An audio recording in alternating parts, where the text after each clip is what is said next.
I'm Nick Reynolds and I'm the Head of Jazz at the University of Chichester, and I've been teaching here for now nearly 30 years, and I've just started a YouTube channel with the idea of putting some music out because I haven't actually got anything out particularly on the internet yet, and I thought it was probably about time now I've hit my 50s. Hence I've put 10 solo tracks out and I've had some very kind comments so far. And thank you very much for your sort of support and sort of feedback. One of the big things that have come up a lot in the comments was this bass guitar here, and I thought I'd just tell you a little bit about the history of it and what make it is and all the rest of it. So basically this was made by a local luthier in West Sussex called Lindsay Barron, and this was made about 20 years ago, and it's had quite a history to it. Now Lindsay, actually this was I think the first bass that he made, and he managed to sort of really nail it. He usually makes acoustic guitars and electric guitars, but I just suffered from carpal tunnel syndrome in my right wrist, and the bass guitar that I was using just wasn't really suitable for switching to a pick, which I moved to. And I just discovered Steve Swallow as well, who is a jazz pick bass guitar player, and I saw a picture of him with his Parker Fly bass guitar, and we decided to try to construct a bass that was roughly based on that kind of model.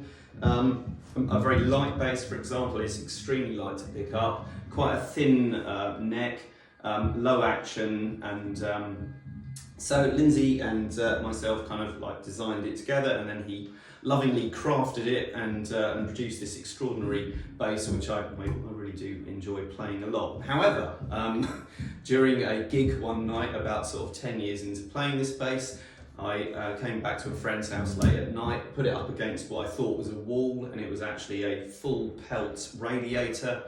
And when I woke up the next morning, it was completely warped and destroyed, and all of the varnish had peeled off, and it looked absolutely terrible. And it went on top of a cupboard and stayed there for another 10 years where I tried all sorts of other basses like Overwaters and the Rick Turner Renaissance bass and various things, and P basses and whatever I could get my hands on, and none of them really sort of came up to scratch. Now interestingly, I came back to this poor bass on top of the cupboard gathering dust, and I brought it back to Lindsay and I said, was there anything that we could do to perhaps save it? Now when we first designed it, this was full of electronics. It was active.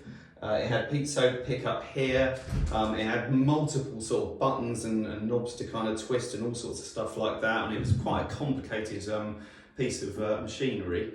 So what he did was take it back, and he managed to sort of save the neck and all the rest of it, and re-varnish it, and actually ripped all the electronics out as well. So we've just been left now with just the tone control, which I generally have on 0. I don't really like too much of a trebly sound, so I tend to have quite a kind of warm sound.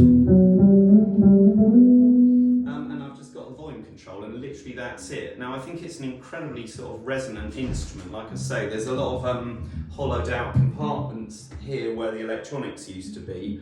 That's made it quite light, and the wood is very kind of light as well. I don't know much about the specs, I'm afraid, because I'm not very technically minded on this sort of stuff, but I can put that in the description and just get in touch with him. At the moment we're making the new bass out of a different wood with a few tweaks to the design, but it's basically going to stay exactly the same. And like I say, it's really geared up to be able to play, you know, chordal sort of ideas, and with the idea that obviously I play with a pick anyway, so it's sort of designed in that kind of way to be really comfortable for me. It's a 5-string, it's got a low B. I did try the high C thing, but I really like low notes.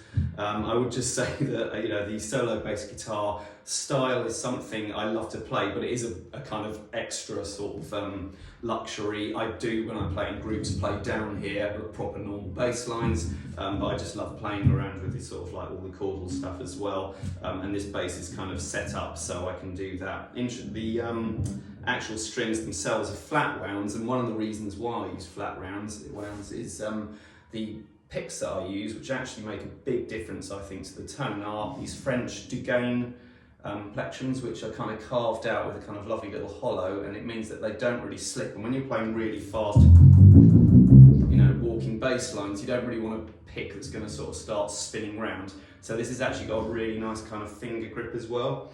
But because it's made of wood, if I don't play flat wounds and I play round wounds, it actually grinds the pick down to almost nothing within about 1 gig. So flat wounds also give me a really warm sound. So that's really the story of this bass. Like I say, it's had quite a nice long history, and it feels like an old friend now. I am getting the other bass made. I'm excited to play it, but I expect I will continue playing this one until possibly something goes wrong with it, and then I may move to the other one. Anyway, that's that. Thank you.